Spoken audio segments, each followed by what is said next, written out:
Starting an online store might seem complicated, but it doesn't have to be. By following the simple steps in this plan, you can have your store live and ready to make sales faster than you think. But there are a couple of key steps that people overlook time and time again that can make or break your sales. So stick with me because I'm going to be breaking it all down in the easiest way possible, no technical knowledge needed. Okay, the first step in our plan to launch a successful store is to choose hosting and a website builder. But look, we could waste a lot of time in this video going over all the options. We actually have a couple of videos that I'll link in the description below which cover this in more detail. But the easiest way, and the one that offers the most flexibility later on, is to have your own hosting and build your site using WordPress. The quickest way to get started here is to have WordPress hosting, as WordPress is pre-installed and there's no additional installation steps later. Because we know you want to get this store set up and started, we recommend using Bluehost's WooCommerce hosting. This combines hosting, WordPress, and WooCommerce, which is the best e-commerce plugin on the market that also happens to be completely free. Okay, if you want to get your Bluehost WooCommerce hosting, then please click the link in the description below this video, and that will get you to this page right here. So this is the Bluehost WooCommerce page. And to start your store with Bluehost, all you need to do is click on the blue button here. And that's going to bring you to the different pricing options that you can choose. And Bluehost like to keep it nice and simple, so there's only 2 pricing options. And either of these, you're going to get some WooCommerce tools, so that's going to be your e-commerce platform, and also some other plugins that are going to help create a fantastic online store. Let's just take a look at these 2 pricing options. Well, the first pricing option is for an online store. So if you're selling products or services from your website, this is the option for you. The second option is basically if you're selling products from your website, but also selling them on online markets like Etsy, Amazon, eBay, and more. So those are the 2 pricing options to choose from. We're going to concentrate on the online store option in this video. I just want to show you what you get with it. So with this online store option, you get up to 50 websites on this plan. So more than enough for starting your own website. You get 50 gigabytes of storage, which is fantastic. You get a lot of visitors for a startup store. So this is going to cover you for that. You also get the option, additional things like a free domain for the first year. So if you're setting your site up for the very first time, this is a fantastic option. You don't have to buy that domain. Additionally, it's all coming this one package. You're also going to get a pro email free trial, which is fantastic because you can actually create an email address for your site. So it's separate to your personal email address, which is something I definitely recommend. If you do actually already have a site and it's hosted somewhere else, Bluehost have you covered as well, because they also offer a free site migration tool, which is a fantastic tool that will help move your site from where it is right now to Bluehost hosting servers. Additional to this, you get a free SSL certificate, which is super important when you've got an online store. An SSL certificate is a way to show that your site is secure to visitors and that it's a place that they can put their credit card details in with no worries at all. You also get more things with this as well. So there's some security measures as well, which are fantastic to see. So once you've weighed up which package you want to choose, just click the choose plan button and that'll take you through to the next step. Okay, so now this is where we can choose the free domain that comes with our pricing plan. So all you need to do for this is type in the domain that you want and click the search for domain button, and then Bluehost will show you a whole list of domains that you can use for this site.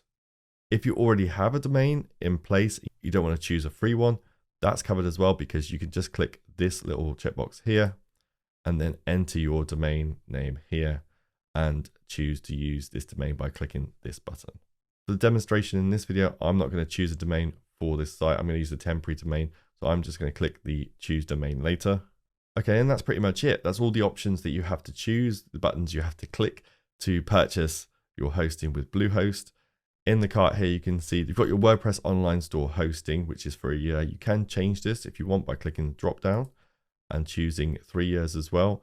That will change the pricing and discount that you will pay on this cart. So I'm just going to leave it at the 1 year for now. You can see also that you get your professional email for 3 months as well. So you can choose to extend that or upgrade if you feel that's a good option for you. So just looking in the subtotal of the cart, you're almost saving $300 by using the WP Beginner link, which is a fantastic saving for any business that's starting up or if you're just starting an online store. Once you're happy with all this, just click the continue to checkout button, enter the details in this form and pay for your hosting. And once you've done that, log into your WordPress site. The next step is to set up your store and add some products. So first, we're going to look at what WordPress theme to use and then go through the process of adding products. So once you've logged into your WordPress site, this is what you're going to see. You're going to see the WordPress dashboard. If you log in through Bluehost, then you'll see this. And this is basically Bluehost's own kind of WordPress dashboard within WordPress. But really what you want to be on is the WordPress dashboard itself. So all you need to do is click on the dashboard icon here in the menu on the left. And that's going to get you to the WordPress dashboard. And if you've never used WordPress before, you're new to this, or you haven't used it for some time, then some of this could look a little unfamiliar and a little daunting as well. But really, once you know where everything is, it's actually pretty simple and straightforward to manage your WordPress site and especially your store as well. I'm just going to let you know that this is a demo site, so there is no content on it at the moment. I've not added anything to it. This is kind of set up how you would get a site through Bluehost or any other hosting provider if they're offering WooCommerce hosting as well. So on this site, all you've got is the WordPress installation plus a WooCommerce plugin and some other plugins as well that support that as well. And I'll get to plugins a bit later on. But just a general overview of what you see here in the dashboard. When you're logged into your site, you'll see a black bar at the top right here. This is called the admin bar. And this is where you can easily navigate to different parts of your site. So if you click on the WordPress logo in the corner, that's always going to bring you back to the dashboard. If you click on the little house icon next to that, which has also got your website name or the name of your site on, that'll take you to the front end of your site. So what your visitors see. As you can see, this site has coming soon in the admin bar as well. And if I just click on that, you'll see that WooCommerce actually is cloaking this website at the moment. So it's hiding it from visitors behind a coming soon page so that you can work on your site completely in the knowledge that you're safe from anyone seeing what's going on in the background. And you don't have to launch your site until you're fully ready. So no one's going to see what you're working on right now. That's a bit of peace of mind for you if you're working on your site and you think it's not quite ready for people to see and you're worried about that. I'm just going to head back to the dashboard and go through the rest of the admin bar. Also, you've got a comment icon right here where you can reply to comments directly from the dashboard or from the admin bar, sorry.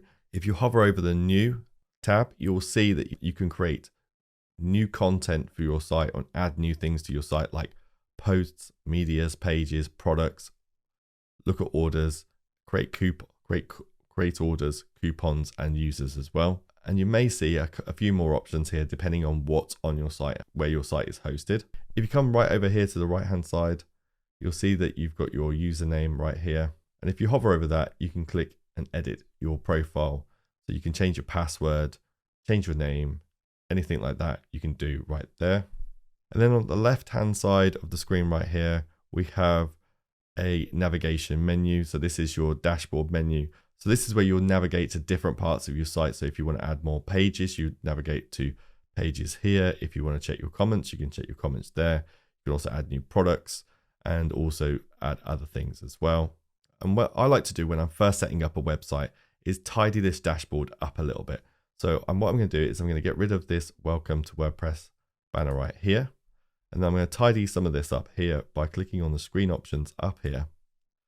And then you can remove any of these blocks from the dashboard by unchecking their boxes. So I'm just going to do that right now. So I've left the WooCommerce ones up on the dashboard, but everything else I've cleaned up. Okay, so once you've tidied up your dashboard, the next thing to do is to set up your site properly. To do that, all we need to do is head down to settings here in the menu, hover over settings and click on general. Okay, so these are the general settings for our WordPress site. And at the top of these settings, you can see that you can choose to change your site title if you wish. So you can change that to the name of your store or the name of your website. Below that, you can see that there is a tagline that you can add in there as well. So you can give a bit more context to your store by telling people what it's about or what you sell. I'd also recommend double checking your WordPress address URL and site address URL to make sure they're correct. As I said, this is a demo website, so I'm using a temporary domain name for this website, but you'll see your domain name that you're using for your site in these boxes here. You can also see here that the site is running on HTTPS, which basically means that the SSL certificate that we got with our hosting package is enabled and our site is secure for our website visitors, which is super important when you're creating an online store. Below that are just some settings if people can register to join your website, what the default role is for them. We'll just leave those settings. And then also you can choose your time zone and date format settings as well. So once you're happy with those settings, you can click the Save Changes button, and those settings have now been saved. The next thing we want to look at for our website is our permalink structure. So all we need to do is click on permalinks over here on the left. Okay, so with WordPress being super flexible and customizable to whatever you want, you can change the way that the URL in the browser looks for both visitors and search engines. Now with a permalink structure, we recommend using a post name structure because this is going to be the easiest URL to read for visitors and SEO. If we choose something like the plain permalink structure here, you basically have your domain name, then a / P equals 123. And that kind of structure just doesn't tell anybody what's on that page or what that page could be about. So it's super important that we make sure that our permalink structure is on post name just for visitor and SEO purposes. Once you've selected that, you can scroll down and click Save Changes. Now we've updated those settings, the next thing to do is to choose a theme for our website. So I'm just going to show you what the website currently looks like now by clicking on the little home icon up here with our website name, and it's going to bring us to the front end of the website. So the visual structure of this website, so everything that you can see in the header, the fonts, colors, everything is determined by the website theme. At the moment, we're using a default theme for WordPress, and I'll show you where those are right now. So if you just click on the dashboard icon up here, you'll head back to the dashboard.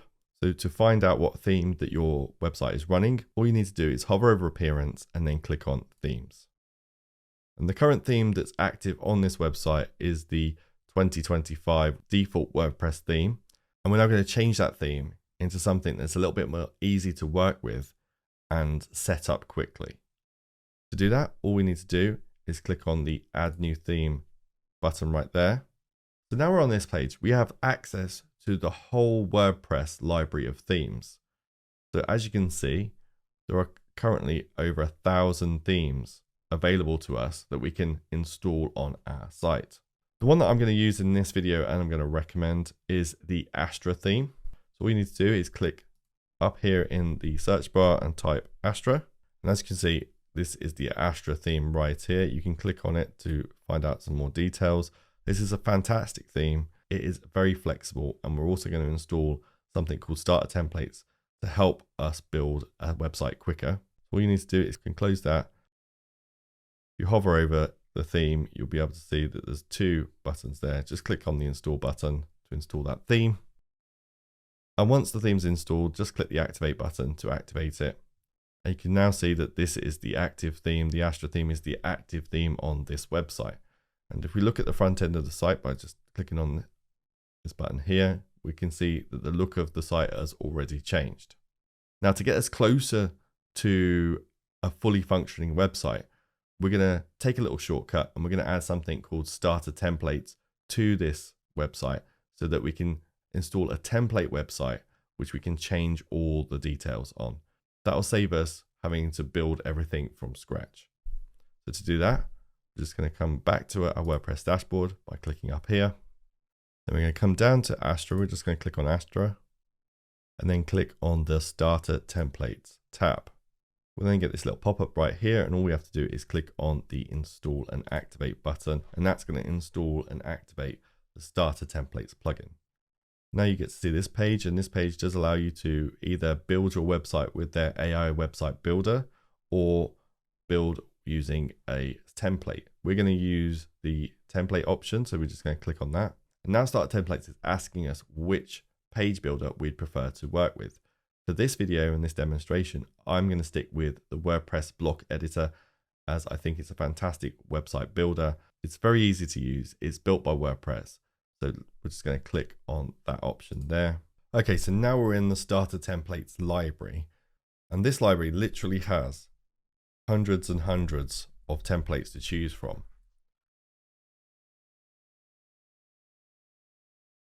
If you're looking for something specific, then you can search in the search bar right here, or you can use any of these tabs here to find the site that you're looking for. As we're building an e-commerce website, I'm just going to go to that tab, and then I'm just going to click on the online shop option.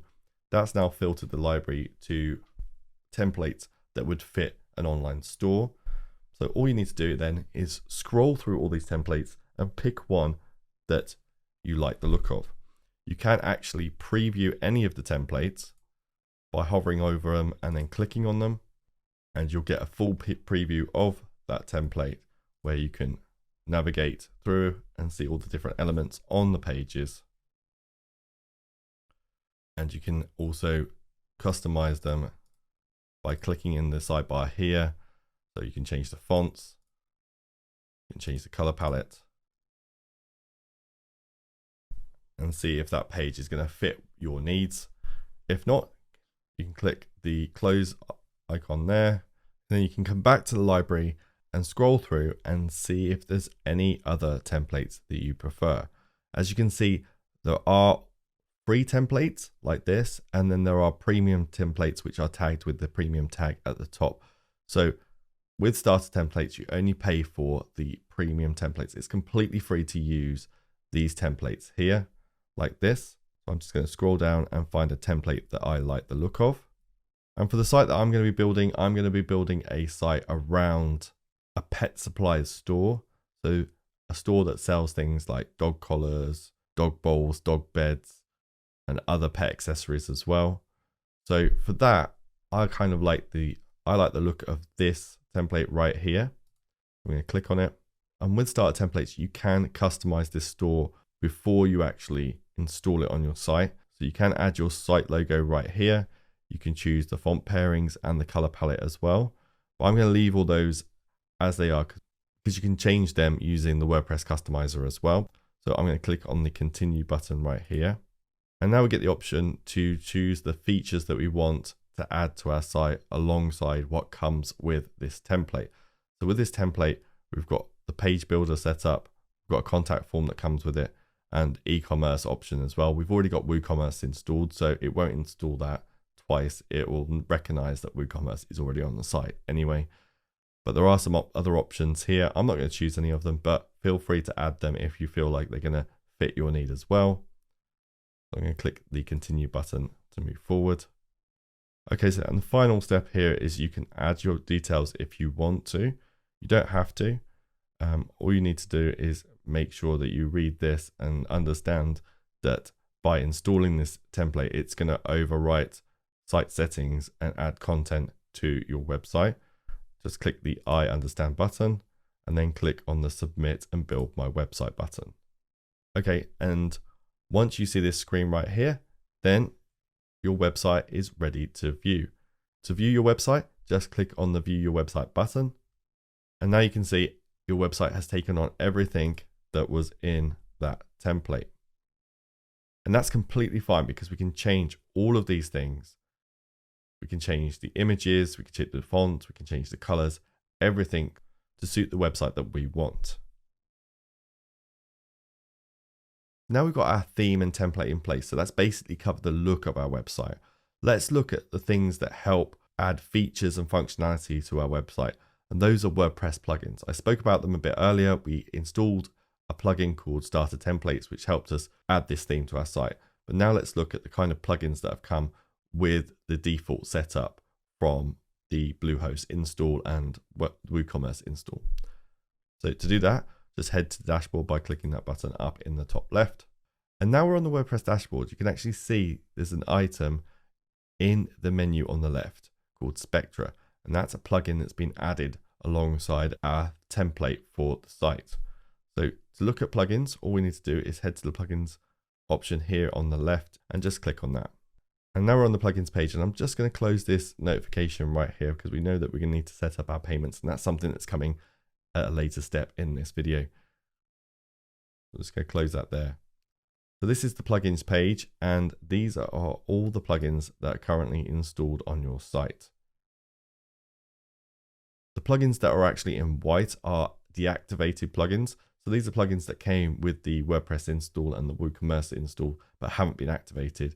They're just plugins that might be nice to add to the site at a later point once you've built everything up. The plugins that are in blue are activated plugins, and they're working on the site already. So we can see we've got checkout plugins for Stripe, we've got Spectra, starter templates, Bluehost, and the YITH plugins as well that came as part of the package as well. So some of these plugins aren't exactly necessary for our site, such as the checkout plugin for WooCommerce. We already have a Stripe integration plugin on the site, so we can just deactivate that by clicking the deactivate link right there. And that plugin is now deactivated. Okay, so now we've set up our site. Let's look at how we can set up WooCommerce and start building our store. First, head to WooCommerce in the menu on the left, and then hover over it and click on Settings. So that's now opened up the settings for WooCommerce, and we're under the General tab right now. And that's where we want to be. The first thing we need to do when setting up our WooCommerce store is add our store address. And this is really important as it's going to be used to help calculate tax rates and shipping rates for this store. So just add your store details into this part of the screen right now. So I'll just do that. So once you've added your store address in, scroll down to the general options. And within the general options, you've got things like selling location, shipping location, and default customer location. So to change any of these options, all you need to do is click on the drop down, and then you can choose, for instance, in the selling location, you can choose to either sell to all countries, sell to all countries except for, or sell to specific countries. If you click on any of these options, so either except for or specific countries, that's going to give you an additional option where you can add in the specific countries you want to sell to. All you need to do is click in the box and then type in the country you want. I'm just going to remove that and choose to sell to all countries. You can then do the same for shipping locations and default customer location as well. If you want to enable taxes for your store, then you check the enable tax rate and calculations box, and then you'll be able to set those up. If you're going to be doing things like promotions and using coupon codes, then keep enable coupon codes box checked, which I'm going to do. And then scroll down even more.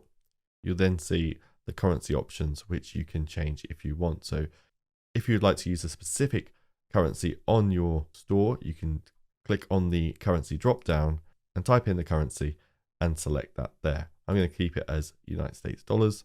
So once you're happy with all the changes you've made to your general settings, click the Save Changes button. So next in our WooCommerce setup, we're going to click on the Products tab. So under the Products option, there are several sub options as well which cover different parts of the product settings. So I'm just keeping under general product settings right now. And the first option we have here is to choose our shop page. So if we have pages already on our site, so like we have on this site, we brought it in a template which had a shop page already, and that shop page was called Plants. You can see that that option is selected there. If you wanted to change your shop page, you can just click on the drop down and then choose it from the list of pages on your site. I'm going to leave it as it is right now. Below that, you can choose to change your add to cart behavior. I'm going to leave it as it is. And then with measurements, I'm going to leave them as they are as well. Below that are settings to do with reviews. So if you'd like people to be able to leave product reviews on your site, just leave these boxes checked, as that will allow that people to leave reviews on products, and the same for product ratings as well. So if you made any changes to this page, just click the Save Changes button and that will save those changes. Next up, let's look at the inventory settings for products. So we're just going to click on that option up here. So now we're on the inventory settings. We can see that stock management is enabled as a default for WooCommerce. You can disable that by unchecking the box right there. I'm going to leave it enabled. And below that, we have the option to choose how long stock can be held in the cart for before it's put back into the numbers for the site. So at the moment, it's held for 60 minutes. You can choose to change that if you want. Below that, we can set up notifications to let us know when the store is running low on stock.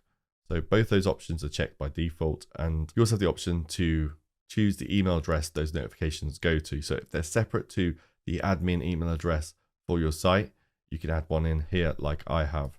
If you'd like to hide out of stock products from your website, you can do that by clicking the hide out of stock items. And then again, if you've made any changes to this page, just click the Save Changes button and that'll save those changes.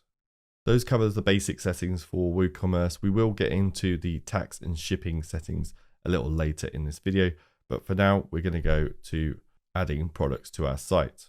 So to start adding products to your site, just navigate to products here in the menu. And that's now brought us to the product section of your website. And as you can see, we already have quite a few products added to our store. And these products have been added alongside the template we used earlier to give us an idea of what the site can look like. So from this screen here, we get a great overview of the actual products on our site and some key information about those products as well. And this is actually pretty good for anyone that hasn't used WooCommerce before to get an idea of what products look like when you add them to the store. So if you want to see how a product is set up, just hover over the product and click on the product name. And that's going to open up the product editor for that product. And the product editor is very straightforward. It's broken down into different sections and they're quite easy to follow. So you've got the product title section, you've got the product description section here, which you can add multiple things to. So you can add text, headings, media, all those types of things you can add to the product description. If you scroll down a bit, you'll see all the product settings that you can set up for WooCommerce, and below that you can also add a short product description as well. If I scroll back up, you can see here on the right hand side of the screen you can choose a product image, and then below that as well you can add a product gallery if you like, and also assign product categories and tags for that product as well. All of this we'll get into, but it's really good if you imported content with a template to have a look how it's set up so you get an idea of what's needed for that product. So I'm just going to head back to products by clicking on the item here in the menu. And as we're using the template as a base, we're going to get rid of all these products now. And the way to do that is to click on the checkbox right next to the products that you want to remove. I'm going to remove all these products, so I'm going to click on the bulk select option here. That's going to bulk select all those, and then I'm going to click on the bulk actions drop down, and I'm going to select the move to trash option. And then once I've selected that option, I'm just going to click on apply. Okay, so that's cleaned up all of the products from our store. So let's add a new product. And the first product we're going to add is a single product. That means it's a fixed price for that product. So to do that, we're going to click on the add new product button here. And that's going to open up the product editor for the new product. And now all we need to do is populate this with the information we have for our product. And I definitely recommend preparing this beforehand. So any of the products that you're going to add to your site, write down all the information that you need, either in another document so you can copy and paste it across to your website. So the first thing I'm going to do is give this product a name. And because with this demo site, I'm creating a pet supply store, the first product I'm going to be putting in is a dog collar.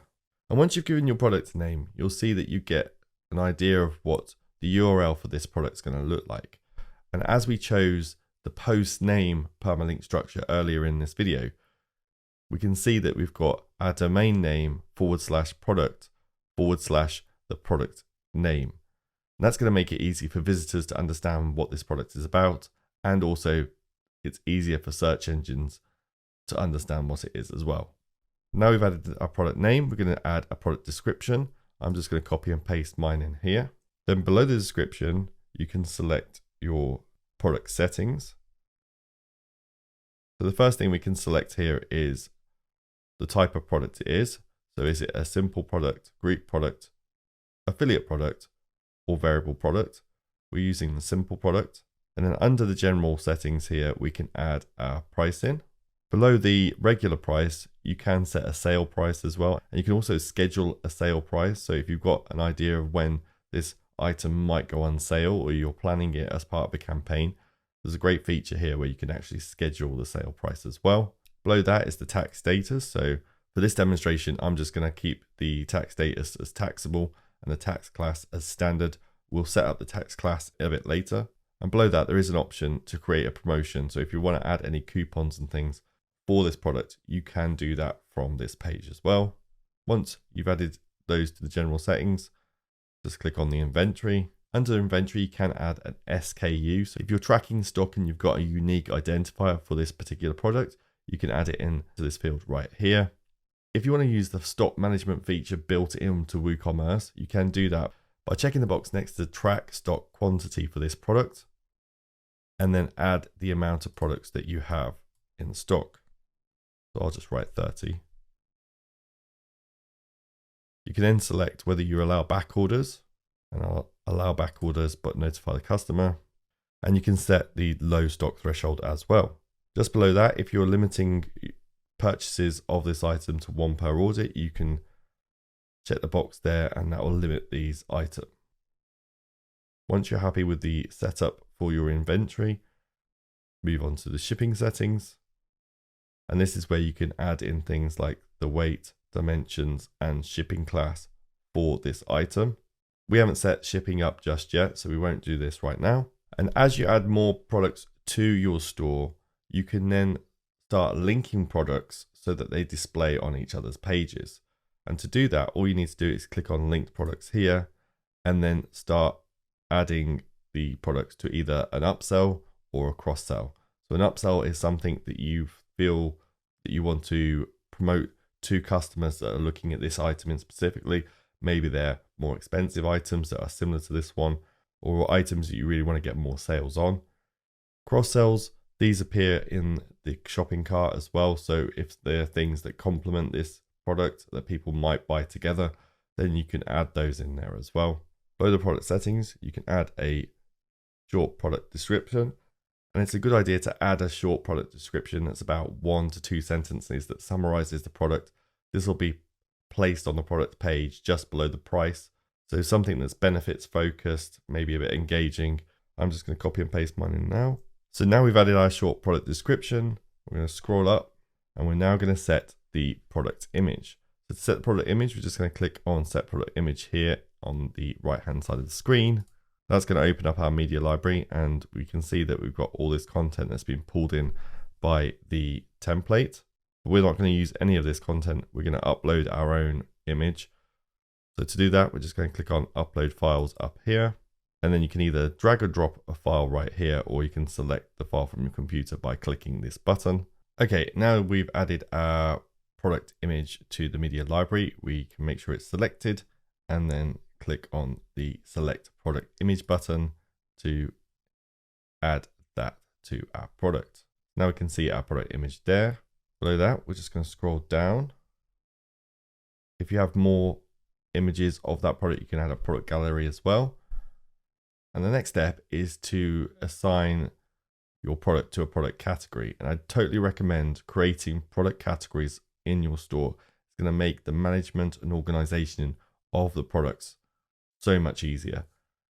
As you can see, template did pull in a load of product categories around plants and things like that. That's not exactly what we're looking for here. So I am going to add a new category, and to do that, you just click on the add new category option right here, and then just type the category that you want to add in. So for this product, I'm just going to add the category collars. I'm going to leave it as a parent category, and I'm just going to click the add new category button to add that to the categories list. As you can see, it's automatically selected that category. So I'm happy with that.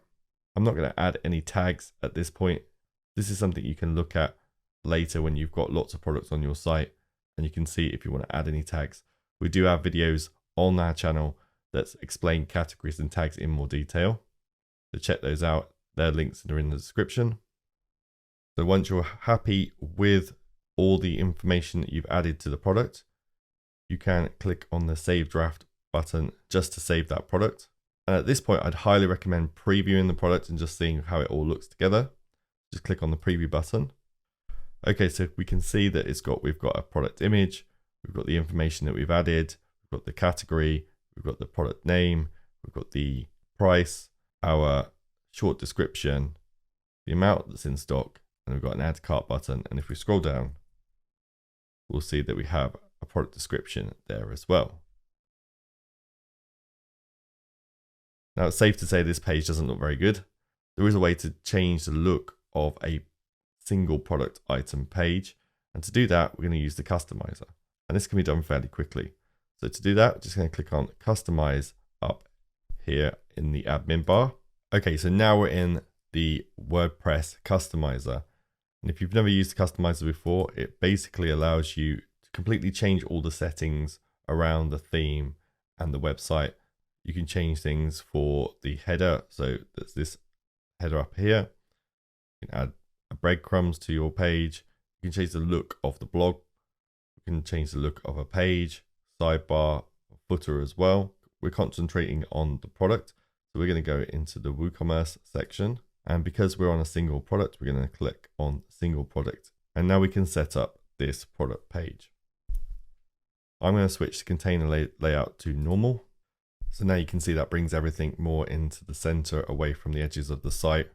And I'm going to select the container style as boxed. And already that's looking lots better.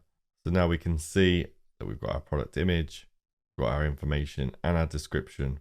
I'm happy with how that looks. So I'm just going to click on publish to save those settings. And then to exit the customizer, all you need to do is press the cross icon up here. And that's the first product added to our site. Now this product is in draft mode. To publish the product, all you need to do is click on edit product option up in the admin bar. That'll bring you back to the product editor. And then to publish the product, just click the publish button right here. And that product is now live on your site. And you can use the same process to add more products. What I'm going to do is I'm going to show you how to add another product with a variable pricing options. So what we're going to add is a dog bed that comes in 3 different sizes, small, medium, and large, and they'll have a variable pricing based on the option that's chosen. We're going to do that really quickly right now. I'm just going to click on add new product. I'm going to add the product name. I'm sticking with the tartan theme. I'm going to add my product description. Okay, so now I've added my product description. I'm going to scroll down. And instead of selecting a simple product, we're going to click on the drop down and select variable product. And under the general settings now, we can see that the price has been removed. So you can set up this product exactly as I showed you in the first product. You can choose your tax status, inventory settings, shipping settings. But to add our variable pricing options, the first thing we need to do is add some attributes.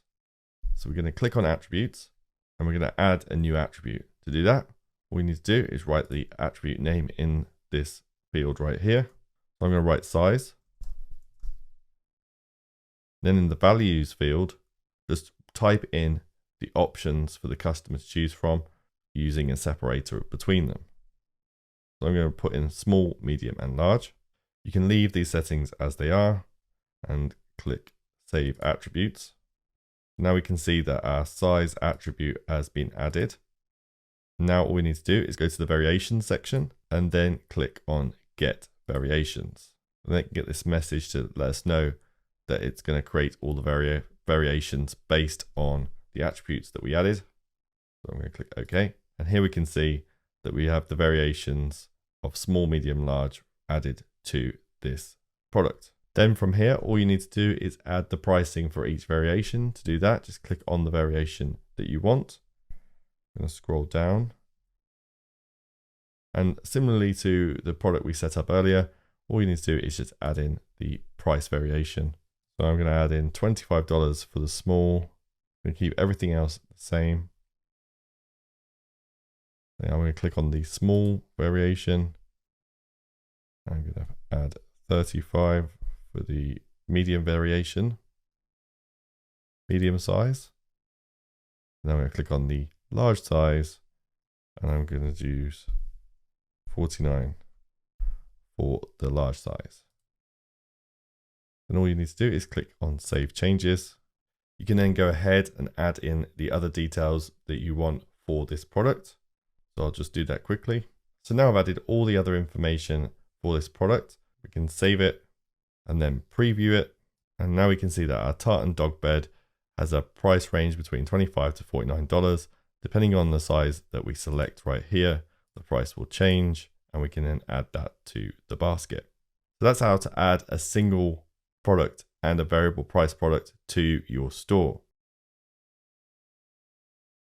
Okay, great. Now you've added products to your store, it's time to take a look at other pages on your site. It's a good idea to just create a couple of pages and focus on getting them right.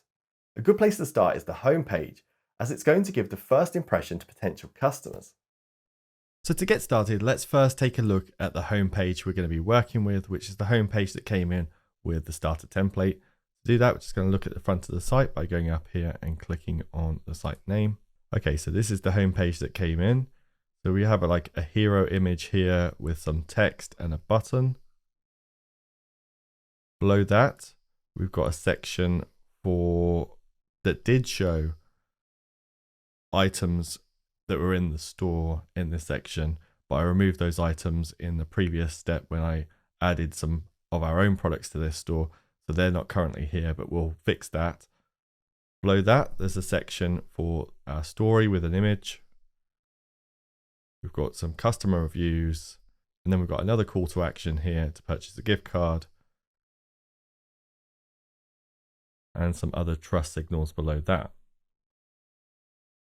So what we're going to do with this page is basically swap out a load of this content for our own content. We're going to use the structure of the page as it is, maybe add a couple of other things, and I'll show you how to do that right now. So from here, we're just going to click on Edit Page up in the admin bar. And now we're in the block editor for this page.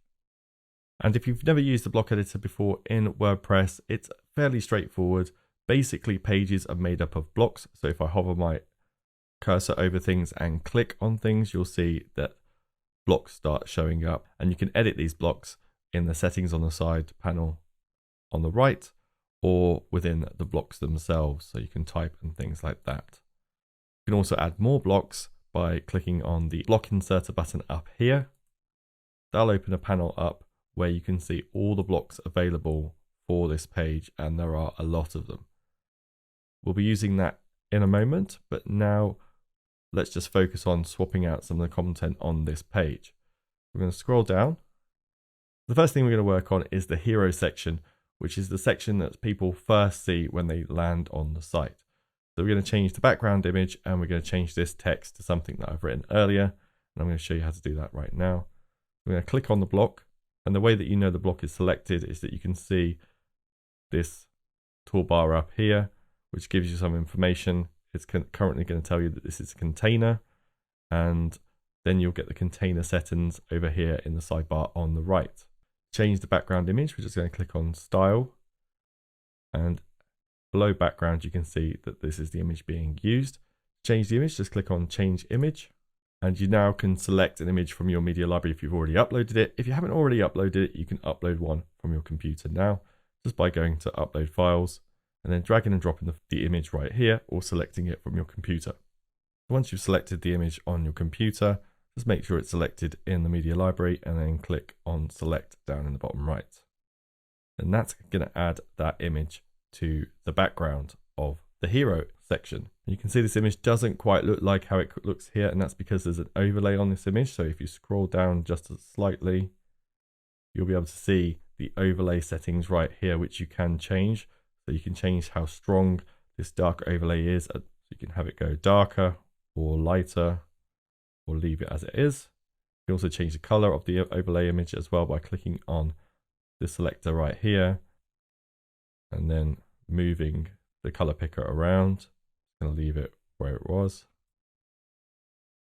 Okay, so now we've changed that background image. Let's change this text here. So we're going to click on this block right here, and we can see by the toolbar up here, we've got a container block that's got an info box inside it as well. So an info box block. And to change any of the text, you can just click in the text area and change the text to whatever you like. I don't want this text here, but I want to keep this text and I want to add a paragraph. So to do that, I'm going to come into the info box settings on the right here, and I'm going to open up the content area. And here we can see the enable prefix, which is the section of text up here. I'm going to just disable that by clicking on that toggle. The enable title, we're going to keep the title as it is. We're going to change the text, and then I'm going to click on enable description to enable some more text below that title as well. So now I'm going to change the text and add the text that I want. I'm just going to copy that and paste that across now. So now I've added the text. You can see this text isn't quite the right color, so we're going to change that. We're going to head to style over here. We're going to click on the description drop down, and we're going to change the color by clicking on this color picker here and selecting the color from the theme colors there. So now we've changed it to white. So now we've changed the title, we've got a description, and then we've got a button below that. To edit the button, you just got to click on it, and you can edit the text inside the button. To see the button settings, just head over to the info box panel over here, click on general, and then close the content section and open up the call to action section. Now you have all the settings for the button, and you can select presets for that button as well. So if you click on any of these, it will change the button. So I'll select that button right there. I'm just going to change the text color on this button by clicking on style again, up on settings, closing the description, opening up the call to action settings, and then changing the button color by clicking on here and selecting contrasting color for that. So now we have our title, bit of text, and the button, which has a hover setting. You can also change the color of the hover as well by clicking on hover, then choosing the button color, and maybe we'll change that to the green from the theme. Okay, that looks good. So we've now edited the hero section. We're going to scroll down and edit this plants section, which is now going to be new products. So I'm just going to edit this text right here by clicking on it. And as you can see, this is a call to action block, which allows us to give us some text and a button in one block. I'm going to call this new products. Okay, so now we've done that. You can see there's a shortcode block inserted right here. And this shortcode block is actually set up to show 6 products in a column of 3 ordered by their ID. The ID is the number that the product was given when it was added to the site, and its order is in descending order. So this is to show the latest products in this block. And here it's selected the category for the products. Now I like how this looks on the front end of the website. You can't currently see it now because it's in a shortcode block, but I'm just going to show you what it looks like once we finish this page. But I'm just going to add in my categories that I've added to the site. And I'll show you what this looks like once we've finished with this page. So we're going to continue by scrolling down. Okay, for this section here, we're just going to change the image and the text. So I'm going to do that just as we did with the background image. We're just going to click on this block right here, and you can see that the image comes up under style right here as well. We're going to change that image, and I'm going to upload another image. Okay, with that image selected, I'm going to insert that image into that section. And now we can see this image isn't quite right. So I'm going to change the position of the focus of this image by coming over here to the settings and just moving the focus down onto the dog's face. Move it across slightly. Okay, that didn't work, so we're just going to change the position.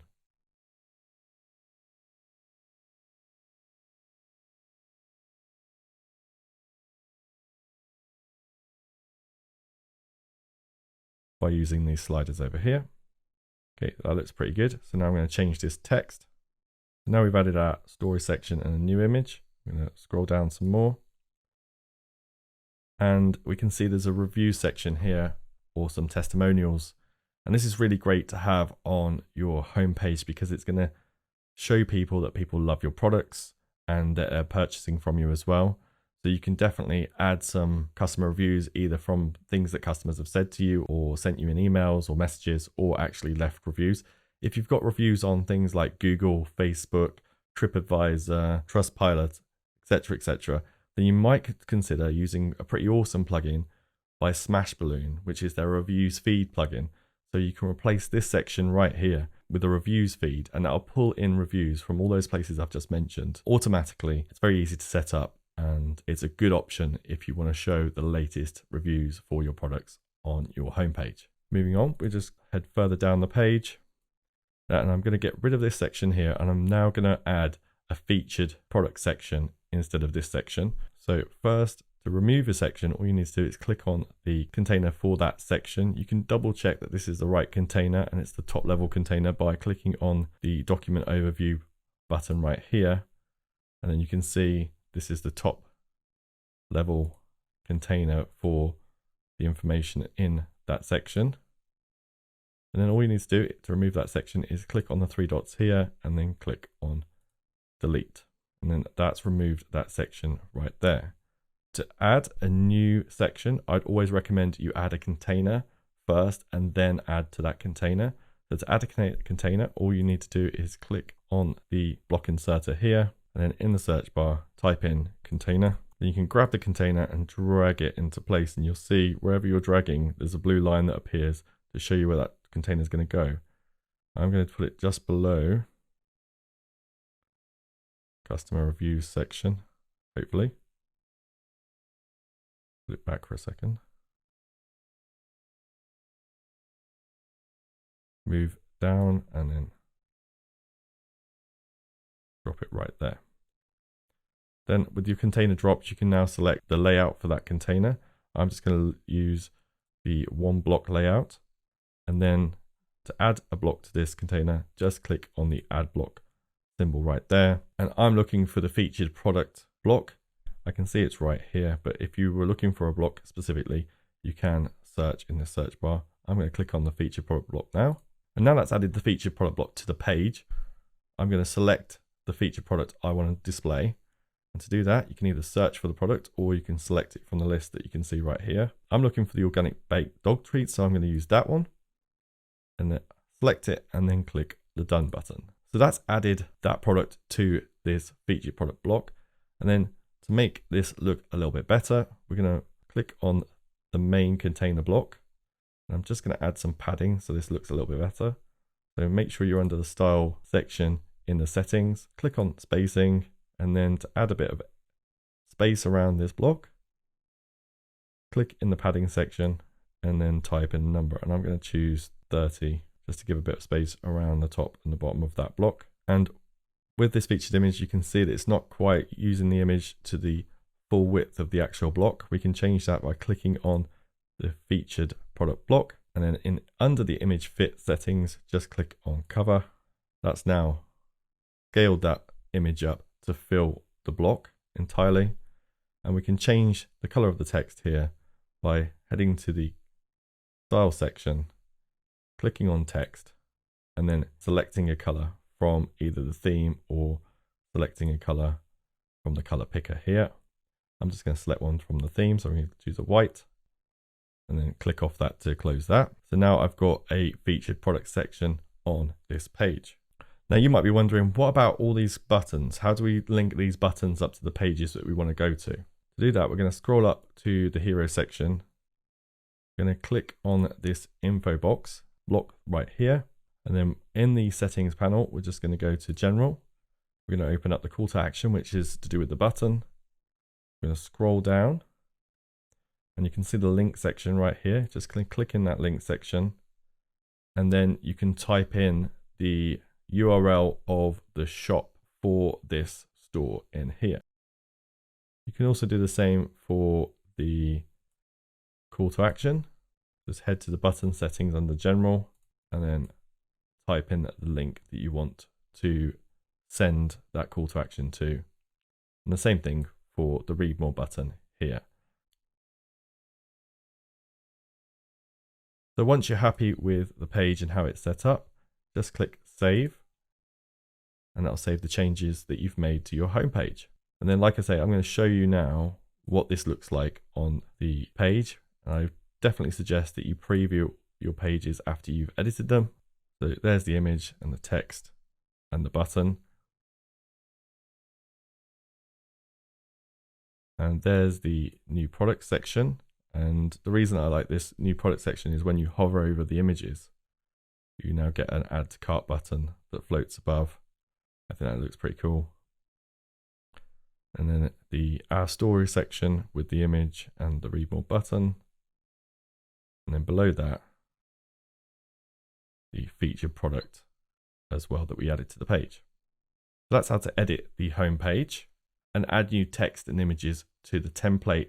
What we're now going to do is just fix this navigation menu right here because we've got plants still in the navigation menu. So we're going to do that by going back to the dashboard, then heading to pages. And on the pages section of your WordPress dashboard, you can see all the pages that have been added to your site. So some of these pages were added by WooCommerce earlier, and some of them are added by the template that we brought in. As we can see, some of these have doubled up as well. So we just have to make sure that we only have one of each page. To remove any pages and tidy things up, what I'm going to do is I'm just going to check the boxes next to the pages that aren't connected to WooCommerce. So you can tell that the page is connected to WooCommerce by the dash and the information next to that dash, like this is the cart page, this is the checkout page, this is the front page, my account page, shop page, etc. So I'm just going to make sure that anything that's doubled up is checked.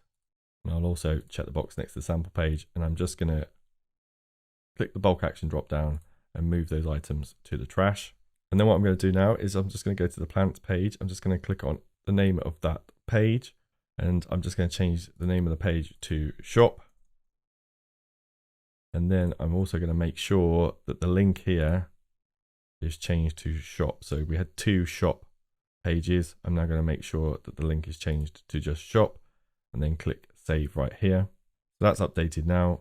So you can go back to the pages section by clicking on the WordPress symbol up there, and you can do the same for all those pages. Just make sure that the URLs are correct and how you want them to be.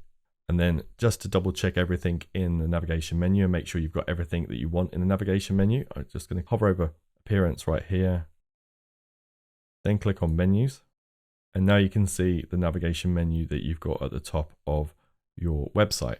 And if you want to add anything to that navigation menu, you can use the tabs here to search and view any pages on your site. And if you want to add any of the pages, you can just check the box and then click add to menu, and that'll add that in there. And then if we just check our homepage now, you should see that the shop has been added to the navigation menu. The next step in the plan is to create a seamless checkout experience, so it's easy for customers to purchase your products, which is going to help increase sales. To do this, we're going to integrate the store with a popular payment gateway that's trusted and provides secure transactions. Okay, so the payment gateway that we're going to be connecting our store to is Stripe. To get that set up, all we need to do is head over to payments here on the left hand side and click on that.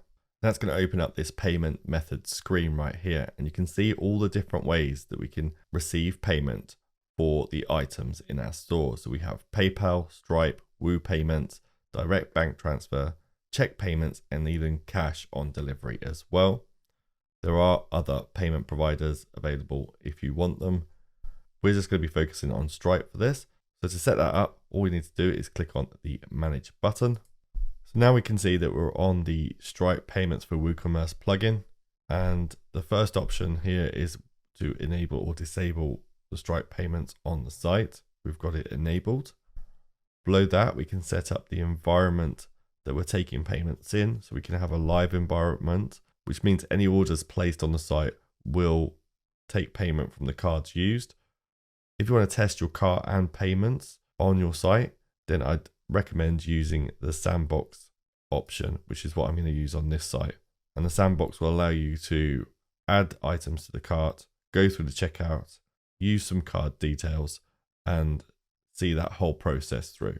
Once you've selected your environment, then click on the Connect with Stripe button. That's opened this pop-up here, and as you can see, we're in test mode, so we can test the cart.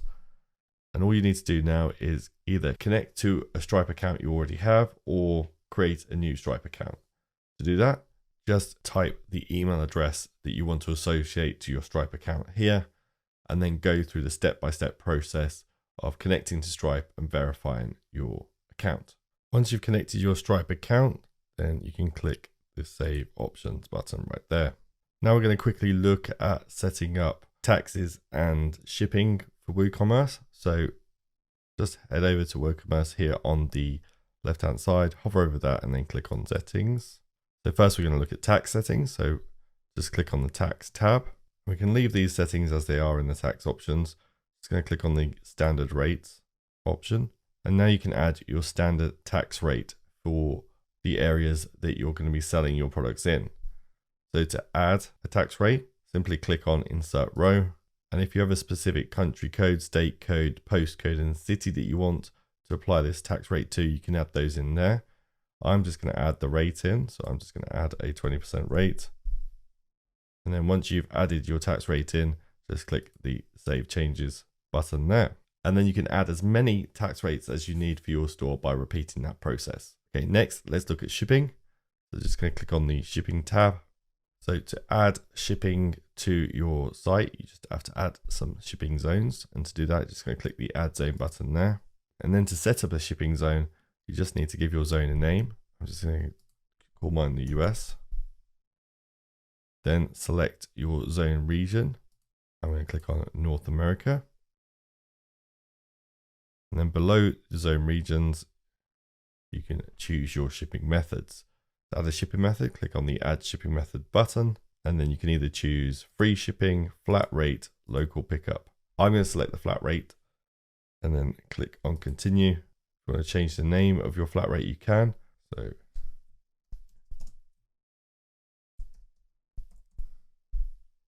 I'm going to change it to US shipping. You can change the tax status if you wish by clicking the drop down and either selecting taxable or none. And then finally, you can add your cost. So I'm going to add a flat rate of $10. And once you're happy with those settings, just click the Create and Save button. And that added your shipping method to that shipping zone. And if you click back on the Shipping tab, you now see your shipping zone in the list. If you'd like to be able to print labels for some of the most popular shipping services, you can do that by adding the WooCommerce shipping extension to your site. I'm not going to do that on this demo site, but it is a fantastic feature if you want that option. Next up, we'll need a way for our website visitors and customers to contact us. That we're going to be adding an easy to use contact form that's completely customizable to your specific needs. Okay, so the form plugin that we're going to be using on this site for our contact form and any other forms that we need on the site, so that's a newsletter form or anything like that, we're going to be using WPForm. And guess what? Most websites that are created by hosting providers now come with the light version of WPForms already installed. And we've actually got it on this site right now, but if you needed to add it, it's just like adding any other plugin. You just go to Plugins and then Add New and search for WPForms in the plugin directory for WordPress. I'm just going to head to Plugins, click on Plugins, and if I scroll down, I'll see that WPForms Lite is installed but not activated on the site. So I'm just going to click on Activate to activate the plugin. And the reason this plugin is so popular is because it's such a great plugin, really fantastic, really versatile, great for e-commerce businesses and any website, to be honest. Now that that plugin's activated, we can see it here in the admin menu. I'm just going to click on WPForms, and to add a contact form is really easy. All you need to do is click on Create Your Form, and all you need to do is click on Let's Go. And now you can build your form. And the great thing is with WPForms, it comes with literally thousands, as you can see here in the sidebar, literally thousands of templates for a form. So if there's a form that you can think of, it's pretty much got a template for it. So you can click in the search template section here, type in the form you're looking for, and it's most likely going to have a template for that form. That's either a really good starting point for you or can be a whole solution, and you don't have to do much in terms of editing the form before you've got it on your site. The first thing I'm going to do here is I'm going to give this form a name. I'm just going to put contact form. Okay, and then I can select a template. I can see there's the simple contact form template right here. Looks good to me. I'm going to use that template. So whilst hovering over the template, you can click on the use template button to select that template. And this is basically the contact form that I want to add to the site. Okay, so now this is the form builder in WPForms, and you can see a live preview of the form that you're working on. If you hover your cursor over any of the sections on the form, you can see they are broken up just like the block editor into blocks themselves. And if you click on any of these items, you'll see that the settings come up here on the left, and you can edit any of the items for those fields. So at the moment on the contact form, we have a name field, email field, and comment or message field. And this is pretty much all you need for a contact form. If you want to add any more fields, all you need to do is click on the Add Fields tab right here, and then select any of the fields and drag and drop them into place on the form. It's really that simple. So once you're happy with the fields within the form, you can then go to the settings section, and you can take a look at any of the settings. So you can change the form name, change the submit button text, click on spam and security, and you can make sure that your form is completely secure by enabling some of these settings. For notifications are enabled by default, and these notifications will be sent to your admin email address, which means any of the forms that are submitted on the site are going to be delivered to your inbox. So you can see them as they come through, and you can change any of these settings you want. But I have to say the default setup is really, really good. For a contact form, there's not much you need to do. Then you can also choose the message that someone sees once they've submitted the form, and this will just give them confirmation that the form has been submitted and you are going to receive that and reply to it as well. So once you're happy with all those settings, you can then click on the Save button up here in the right. And now that form has been saved, you can close Form Builder, and we can see that we've got a new contact form added. So how do we add this contact form to a page? Well, we're going to do that by going to Pages here, clicking on that, and then I'm going to navigate to my contact page, and I'm going to click on this page to edit it. If you haven't got a contact page, you can add a contact page to your site by clicking on the Add New Page button, and then using the block editor to add anything to that page that you need, and follow the steps that I'm going to show you. But I'm going to click on my contact page to open up the block editor for that. Okay, so I'm just going to close this little notification from WPForms right there. And this is the contact page that was brought in with the template. I'm not going to change much on this. I'm just going to add the form to this area here. So this is a default form setup for WordPress. I'm going to replace it with the form that I created with WPForms. To do that, I'm just going to click on this container right here. Just going to open up the document overview so I can see what's in the container. And then I'm just going to remove the form by deleting that. And now I'm going to drop in the form that I created with WPForms. So I'm going to type in WPForms. I'm going to grab that block and pull it over here and drop it within this area. And now you can see that WPForms block is there. It's got a drop down to select the form that I've created. My contact form's there, so I'm just going to click on that. And as you can see, that's dropped that contact form onto the page right there. So you can see it on the page. So I'm happy with that. So once you've added it to your page, you can click the Save button, save those changes, and then preview the page by clicking on the Preview button up here and then preview in a new tab. And there's the form that we just added with WPForms. The ability to communicate with your customers away from your site is such a powerful thing. That's why email marketing is so important. You can send your customers news, promote more products, and send offers, all of which will get them returning to your store for more. Okay, to set up email marketing for our store, what we're going to do, we're going to use a platform called Constant Contact. So if you don't already have a Constant Contact account, click on the link in the description below this video and then set up your free account. They do offer you a free trial so that you can get everything set up and test it out and see if it works for you. Once you've done that, from your WordPress dashboard, we're going to connect up WPForms to Constant Contact. So I'm going to click on WPForms in the menu on the left, then click on Settings. And to connect to Constant Contact, we're going to go into the Integrations tab, and you can see that the Constant Contact integration is available with WPForms Lite.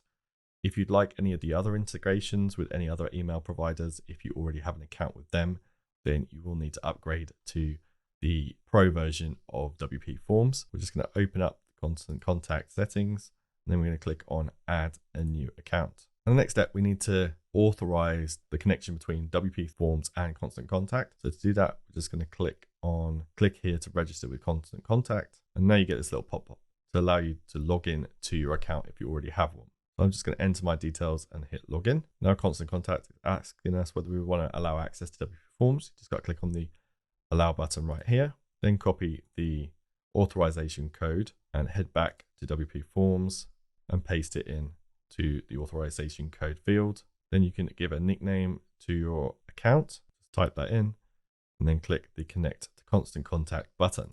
Okay, and now we can see that we've connected to our Constant Contact account. So now we've connected to a Constant Contact account. I'm just going to open up a new tab with my Constant Contact account in, because it's a good idea to create a list in Constant Contact for any of the leads that you're going to collect through your form. Okay, so this is the Constant Contact dashboard. And to create a list, all you need to do is go over to Contacts here, click on the drop down, and then click on Lists.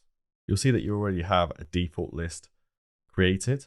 We're going to create another list called Newsletter, which is going to be for people that opt in to the newsletter as part of submitting the contact form on the website. To create a list, just click on the Create List button, then give your list a name. I'm going to call my newsletter, and then click the Save button. Now you can see that the newsletter list has been created. Head back to your WordPress site, and now we're going to connect our contact form to our list.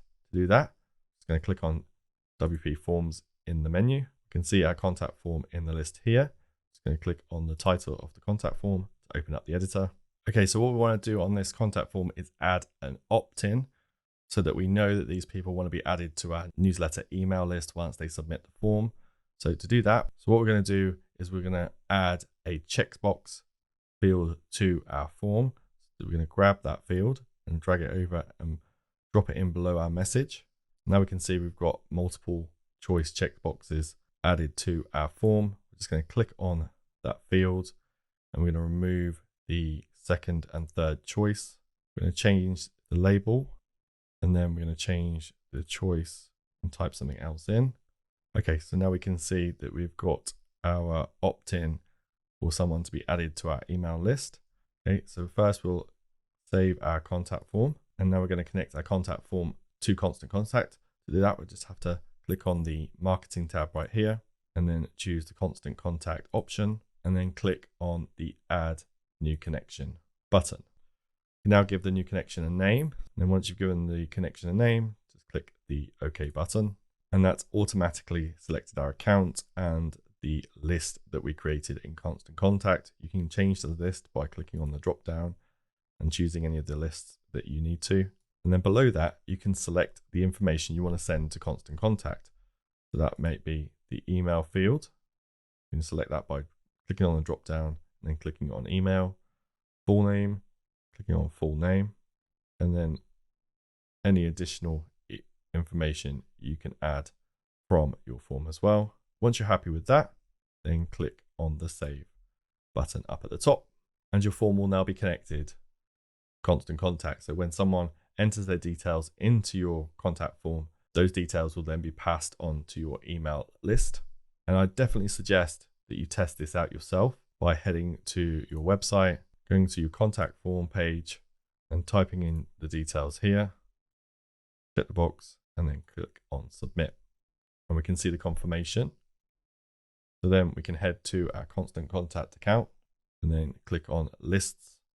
And now we can see, if we click on the newsletter list, we can see the person has been added to our email list.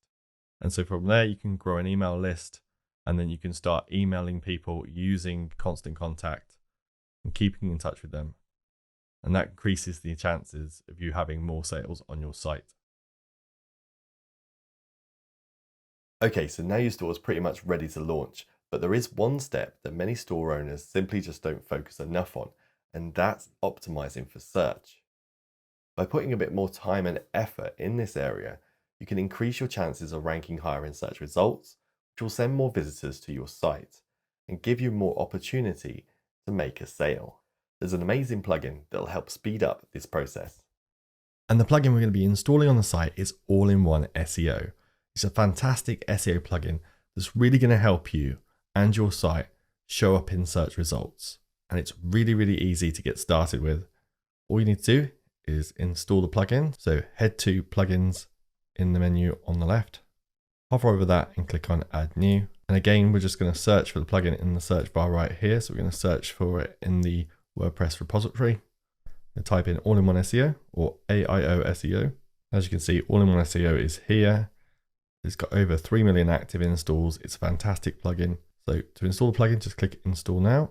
And then once that's installed, just click activate. And once All-in-One SEO is activated on the site, you'll see this welcome screen here, which is encouraging us to get started by using the setup wizard. I totally recommend using this. It's going to help you get set up really quick and easy. So to use the setup wizard, just click the let's get started button. And in the setup wizard, you can see we've got 7 steps to go through. So we'll go through each one and I'll just tell you a little bit about each step. The first thing we need to select here is what category best describes our website. So we've got things like blog, news channel, small offline business, corporation, portfolio, or other if you want to prefer to that. So as we've got an online store, we're going to select that one. And then just below that, I'm going to scroll down a bit. You can see there's sections for homepage title and homepage meta description. And what this is referring to is the SEO page title and description for your homepage.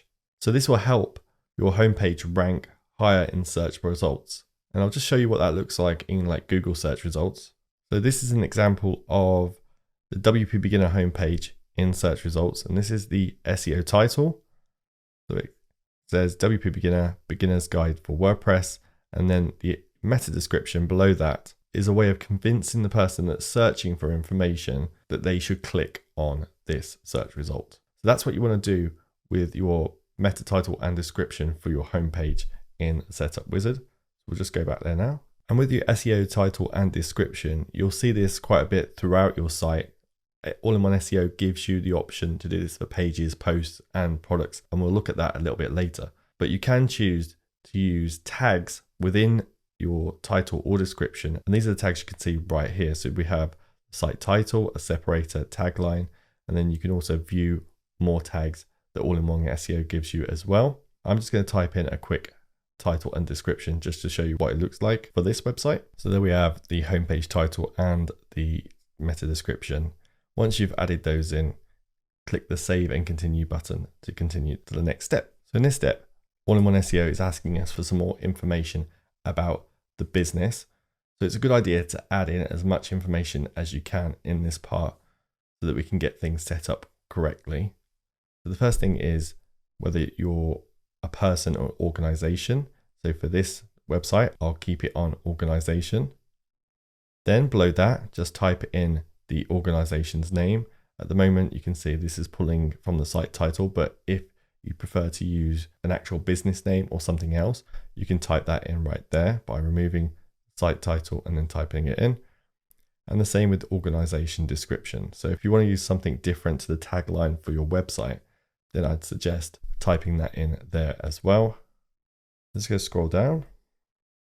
Next, you get the opportunity to add a phone number to your website as well. So if you've got a business phone number, add that in there. Next, All-in-One SEO is asking you to add your logo.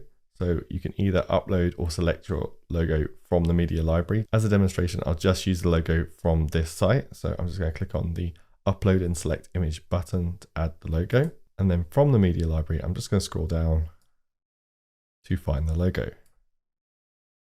I have to click on load more. And this is the logo for the website. So just select your logo or upload it to the media library and then click on the choose image button. Next, we get the opportunity to add a default social share image. So if our website is shared on social media tool, All-in-One SEO will automatically use this image as part of the website being shared on social media. Again, you can select something from your media library or upload it. I'll just select something. So I'm going to click on upload and select image again. And I'll use this nice image of the dog right here from the media library. So I'm just going to click on that and then click on choose image. Fantastic. So I'm going to scroll down.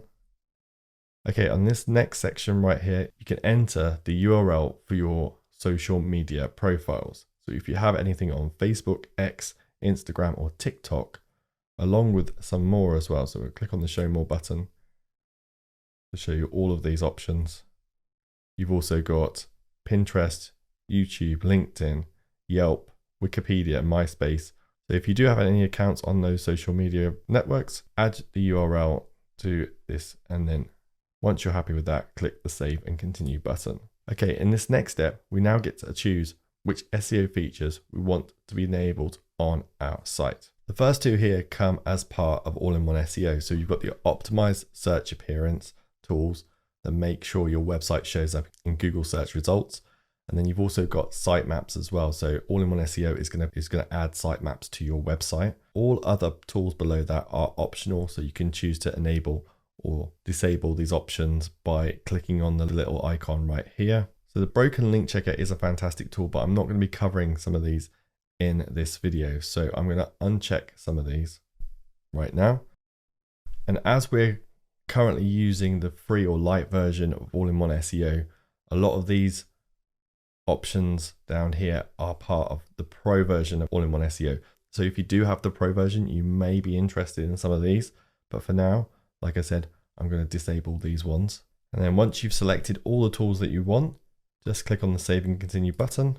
So in this step right here, it's talking about how our website is displayed in search results. And to be honest with you, a lot of these settings could be left as they are. So for instance, is the site under construction or live? So if you are working on the site like we are right now, you may choose under construction, just so that the site doesn't start getting indexed on search without it being fully ready. In this example, I'm just going to leave it on live site because we finished pretty much on all of the content on the site that we're going to do in this example. Next, include all post types. So that's blog posts, products, anything like that. We want them to be included in search. Below that, sitemaps are enabled. And then the questions below that are, do you have multiple authors? So are multiple people posting things on your site? If that's a yes, leave it as it is. If not, select no by clicking on no here, which I'm going to do. Then redirect attachment pages, just leave that as it is, and enable email reports so that you get emails to your admin email address, how the site is doing with regards to SEO. Once you're happy with this, click save and continue. This step, you can leave it as it is, so you can just click save and continue. Now All-in-One SEO is asking whether you want to connect to Google Search Console. This is something we're going to do in a later step. So I'm just going to skip this step for now by clicking on the skip this step button. And then All-in-One SEO is just let us know that we're using All-in-One SEO Lite. If we do have a license key for the pro version, you can add it in here and then you can connect it up to get all those fantastic features that you get with All-in-One SEO Pro. But for now, we're just going to skip this step by clicking the skip this step button. And that's it. We've now done the setup wizard for All-in-One SEO, and the plugin is now ready to use on our site. We can scroll down to the bottom and click on the finish setup and go to dashboard. Okay, so this is the All-in-One SEO dashboard. As you can see, it's broken up into different areas.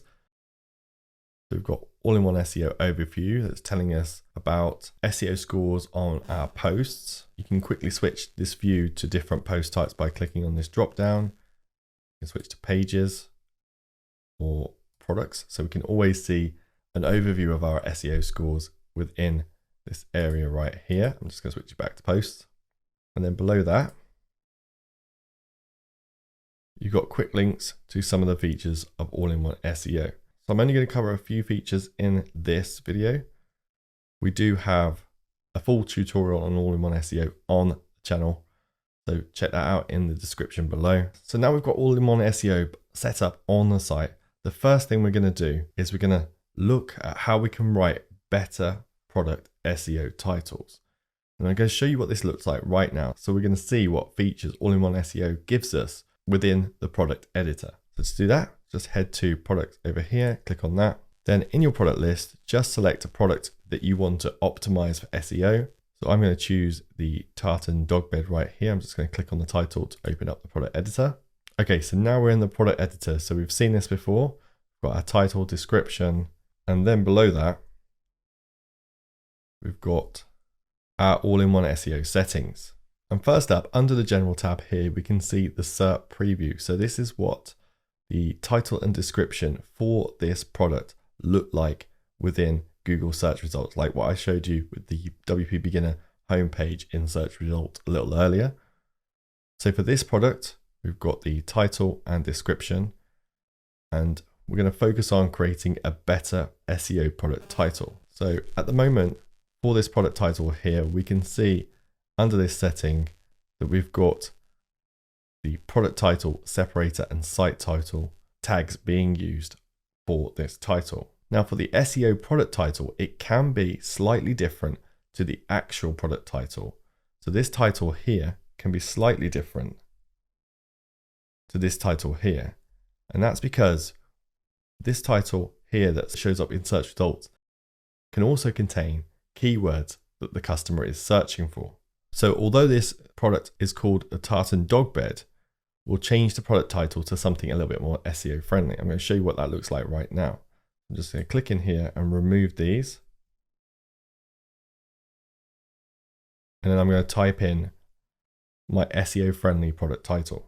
So within this title right now, we do have the tartan dog bed, the product title still, but now I've added handmade as a keyword, and also some other keywords people might use, water resistant and easy to clean as well. And we do call these long tail keywords as well. So these are keywords that people will be searching for within the search query that they're writing for. So someone might write handmade dog bed or water resistant dog bed.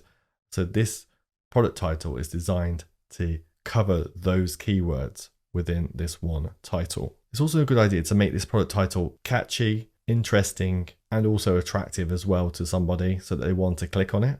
But don't make it misleading. It has to be relevant to the actual product, because Google doesn't like that either, and you could get penalized for that. Okay, below that is the meta description, and this is currently using the product short description, which is just below this section right here. So it's pulling in that information to the meta description. If we scroll up, we can see what that looks like, and we may want to change that. This meta description isn't displayed on the site anywhere. It's purely for search results. And the whole idea behind it is it's there to give someone a good reason to click on that search result. So it's a good idea to use the same keywords that you see in the title in the meta description as well. So I'm just going to edit this meta description. Okay, so now I've added in my meta description. So I've used the short description basically, and then added in the keywords that you can see in the title as well. And that's going to boost our chances of ranking for those keywords in search results. Next, if we scroll down in the all-in-one SEO settings, and here we can add a focused keyword or key phrase that we want to rank for. And what this is going to do is check our content within the product page to make sure that we're focusing everything around this key phrase. So all you need to do is add your key phrase or keyword in here. So I'm going to use tartan dog bed. And then once you've added your key phrase, just click the add focus key phrase button to view the checklist. So there you can see we've got a list that checks against SEO best practices to make sure that we're focusing our content around this key phrase. So we've got the key phrase in the title, in the meta description, it's a good key phrase length, and it's in the URL.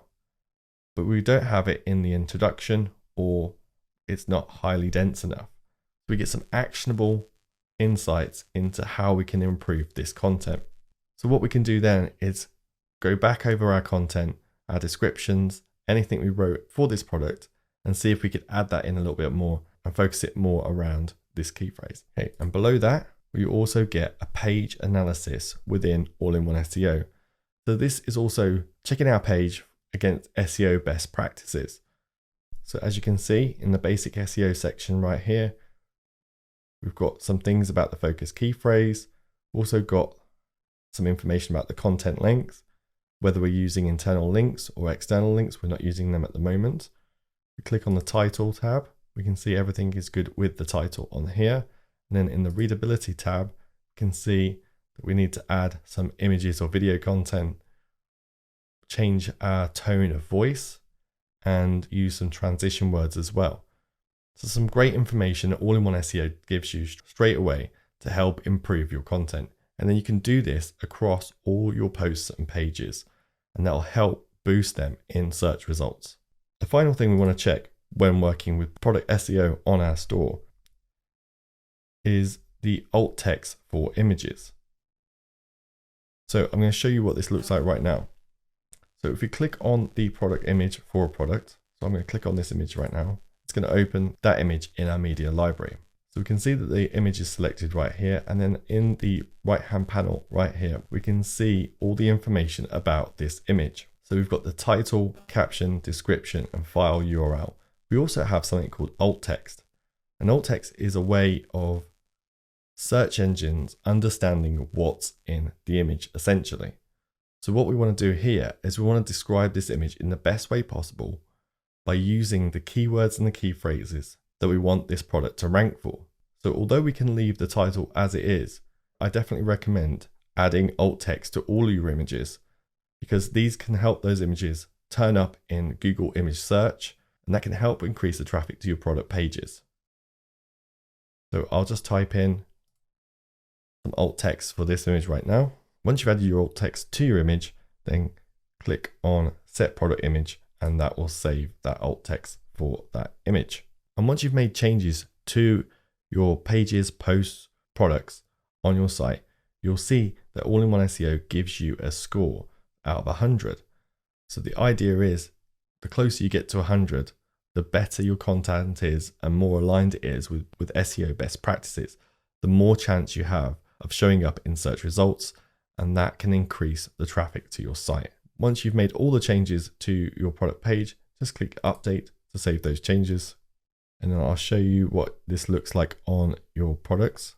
So now in the product list, you can see an all-in-one SEO details column right here. So for any of the products that you optimize, you're going to get the score. You'll easily see which products haven't been optimized and ones that need working on as well. All-in-one SEO is a fantastic product. You can do this for both your posts and pages as well. There are plenty more features to look at, but those are the ones that I'd concentrate on when you're launching your site. At this point, you've already put a lot of time and effort into getting your store ready. But how do you track what's working and what isn't? Well, the best way by far is to set up Google Analytics, which will record the amount of visits your site gets, where they came from, and the actions that people take on your site. Okay, so the first thing we're going to do is set up Google Analytics for your business. And to do that, click on the link in the description for Google Analytics, and you'll end up on this page. Once you end up on this page, you just need to click the Get Started Today button. And if you don't already have a Google account, it will take you through a few steps of creating a Google account before you see this page right here. And this is where we get started creating an account for our website within Google Analytics. So some of this is going to look quite overwhelming, but don't worry about it. We're going to go through it and do it in the quickest and easiest way possible. So the first thing you have to do is just add in your account name, which is required. So I'm just going to type in the name of my site, but it could be a business name, anything like that. Once you've added your account details, scroll down, and then you can select your account data sharing settings. It's completely up to you what you check and uncheck right here. I'm just going to leave it as it is like that. And I'm just going to click the next button to move to the next step. Okay, and now Google Analytics is asking us to create a property. All we need to do is type in a property name. So this can also be your website name. Once you've typed in your property name, choose your reporting time zone, so the time zone you're in, and also your currency. I'm going to leave them like they are. I'm just going to click on next to move to the next step. So in this next step, all we need to do is describe our business a little bit. So just under the industry category, just click on the drop down and select a category that's aligned with what you do. And I'll choose pets and animals for this example. Then under business size, just select how many people are in your business. I'm just going to click on small business and then move to the next step. Just click next. Okay, in this step here, we're going to choose our business objectives. So what this means is it's going to give us reports that are based on what we want to happen for our business. So whether we want to track leads, track sales, track traffic, or user engagement. You can also add other options as well. So for this, I want to click on sales, traffic, and user engagement. But you can select any of the ones that you think is going to be appropriate for your business, and then click on the create button.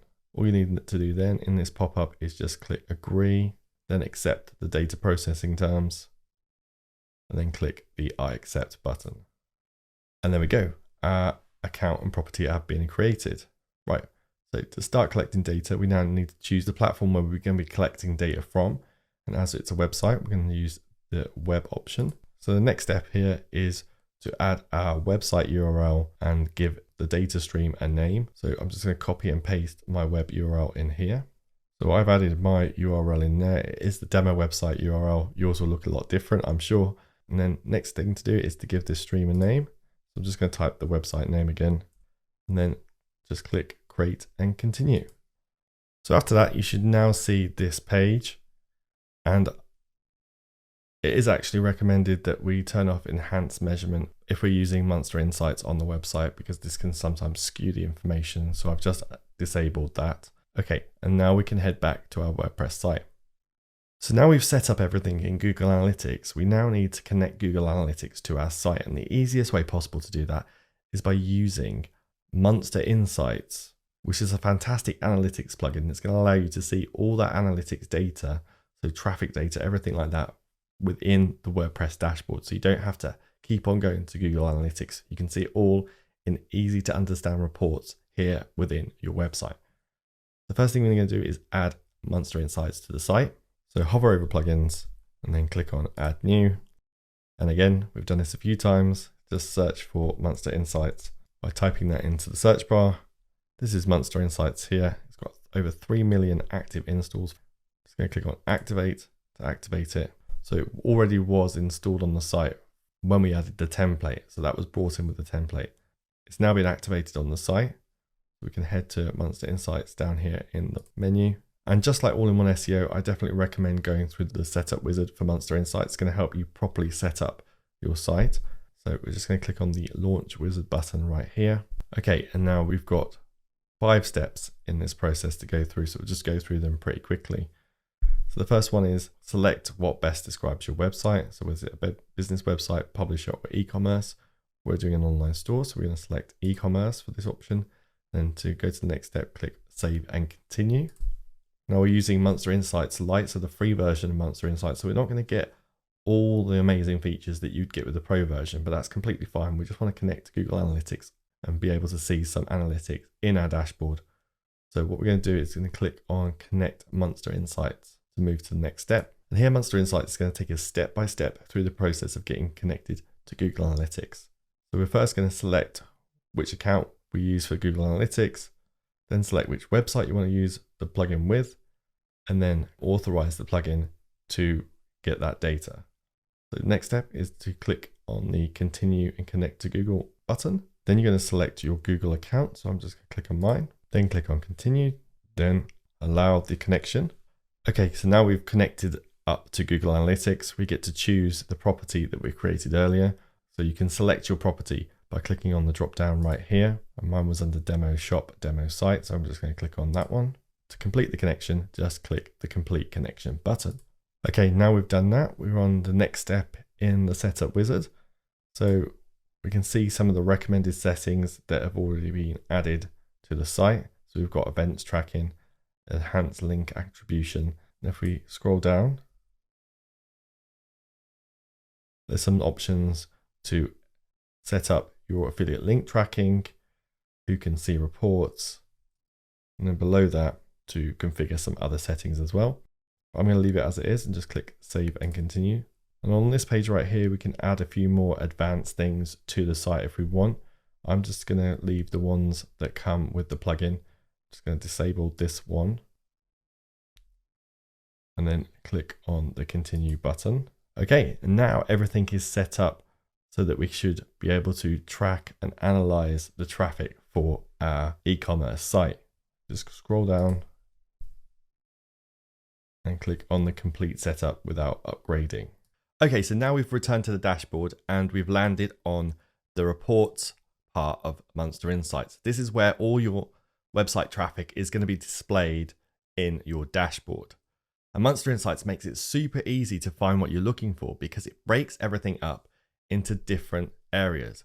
So what I mean by that is we've got an overview tab, we've got traffic, publishers, search console, e-commerce, dimensions, forms, and much more. With the light version of MonsterInsights, which is the version we're currently using at the moment, we're only going to get the option to look at the overview report and this screen here. All the other reports are available with the Pro version. So if you spend a bit of time using this on your site and you really like it and you feel like you're going to benefit from having more reports and more information, specifically this e-commerce report, it's fantastic, then I would totally encourage you to upgrade to MonsterInsights Pro.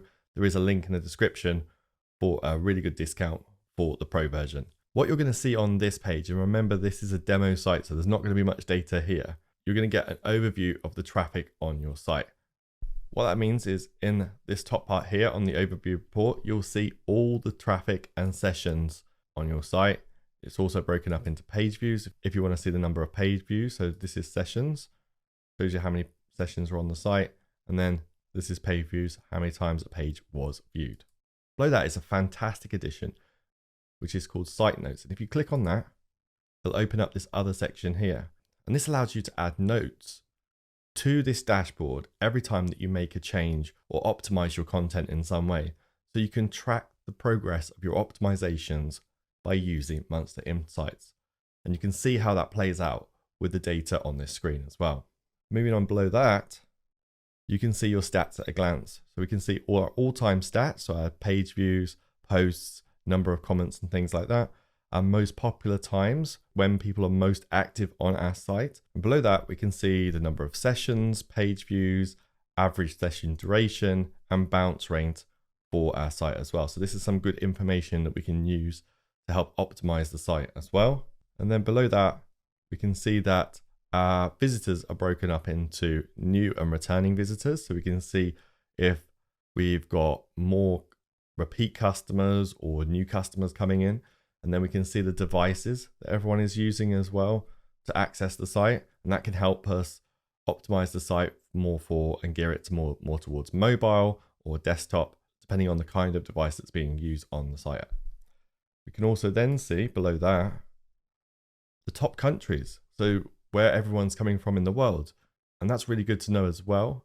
And then in this panel here, obviously we're using a demo site at the moment, but top 10 referrals. So where people are coming from, whether that's social media, whether that's other websites that are linking to you. And that's great because if you're running ads on other sites, then you can see which are your top referrals and you can make adjustments to your ad campaigns and things like that as well.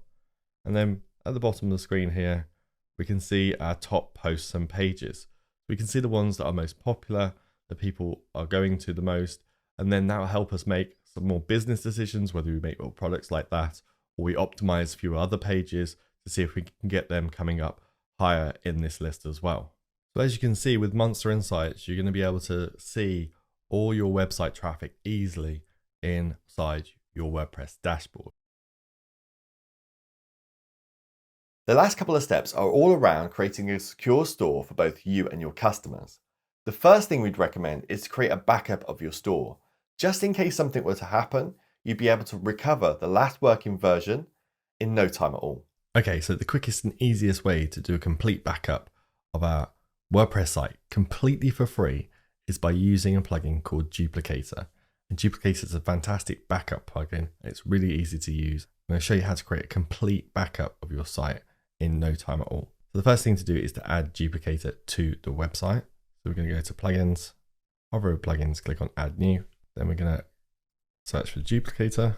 This is the Duplicator plugin right here. It's got over 1 million active installs, so we know it's a trusted and well-loved plugin. So all we need to do is install it and activate it, just like we have with all the other plugins we've used, by clicking on the install button and then clicking on the activate button. Okay, so now that's installed and activated, we can see that in our plugins list. We're just going to click on it here in the menu on the left. And now we're on the backup screen for Duplicator. So it's really easy to create a complete backup of your site using Duplicator. All you need to do to create a backup is click on the create new button right here. Then give your backup a name. So you can use the one that's automatically being generated by Duplicator, or you can choose to add a new one in here by just typing it into the field. Then below that, you can choose your storage options. Now, the light version of Duplicator comes with the option to store this backup locally to the site. So we can see the location of this backup by looking under the location column right here. But there are options to have Duplicator backup to multiple locations, which includes AWS, Amazon, Dropbox, Google Drive, OneDrive, or FTP, SFTP as well. But for right now, it's completely fine to do a complete backup of your website using the local option. Next, let's look at the backup files. So we're just going to click on that to open it up. So within this option, you get to choose whether you back up all your files on your site or just your database only. I'd suggest if you're doing a complete backup, do all the files and just leave it as it is. I'm going to close that now. And then below that is the options for the installer, and we can leave these as they are as well. So now we can move to the next steps by clicking on the next button. And now Duplicator has done a quick scan of the site, and as we can see, everything is looking good for the backup. Depending on the size of your site, you might get a notice on the size of the files. Sometimes this might be a problem for shared hosting. To be quite honest, I've never had a real problem with this, and some of the sites I've worked with have been quite big, but Duplicator does give you a notice here just to let you know. Compressing larger sites on some budget hosts may cause timeouts. Just keep that in mind. But once you're happy with everything you see right here, you can just click on build. Now it's building a backup of the site. Okay, so now we've done a complete backup of our site. The next thing to do is to download both the backup files to your computer. So you just click the download both files button, and that will save those files to your computer, and then you can use those files to install the complete backup of your site. So to see your backups, you just click on backups here, and you can now see the backup you've just made of your site. And it's a really good idea to do this on a regular basis. So have a schedule in place to back up your site, especially if you're adding a lot more things to your site, a lot more products to your site, and putting a lot of time and effort into it. So the pro version of Duplicator does come with backup schedules, so you can schedule your backups on a regular basis, whether that be daily, weekly, monthly. So that will back up everything automatically. And like I said, there is an option as well to do cloud backups so that your files aren't just in one place, they're spread out across several locations as well, which is a fantastic addition. So if that's something you feel that's really important, definitely upgrade to Duplicator. There is a link in the description that will get you a fantastic discount for it as well. Okay, so now you're ready to launch your site. There are a couple of steps we need to do to get the site set up, ready for people to start purchasing items from your store.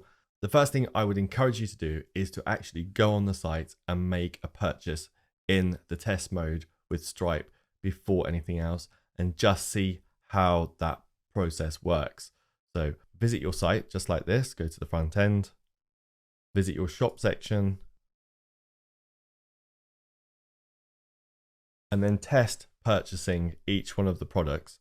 So just click on the product to make sure it goes to the product screen, then click on the add to cart button to add that to the cart, and then click on the view cart button and make sure that that comes to the cart as well. Check that all the details are correct that you've added in, so the shipping and everything, and then click on the buy now button to make sure you come to the checkout page. Then when you've tested purchasing your products through the test mode in Stripe, it's now time to switch over to the live mode in Stripe. So to do that, go to payments here in the menu, then under Stripe elements, just click on manage, and then under the general settings for the Stripe payments, just switch your environment to live. You'll then need to reconnect to your Stripe account, and this will connect in live mode, and then click on save options once you've connected up. And then you should be able to take payments through your website. Once you've done that, you've got payments sorted, then we need to launch the website. To do that, all we need to do is click on the coming soon button up here in the admin bar. And then under the site visibility tab, just select the live option and click on save changes. And that's it. Your site is now live and ready to receive customers and start taking orders. Now your store really is ready to go. You put the time and effort into setting it up for success, but if you want to get ahead of your competition, there is an additional step that you can take that can help build your email list quickly and give you the tools to increase sales on your site. And you'll find out all about that right here.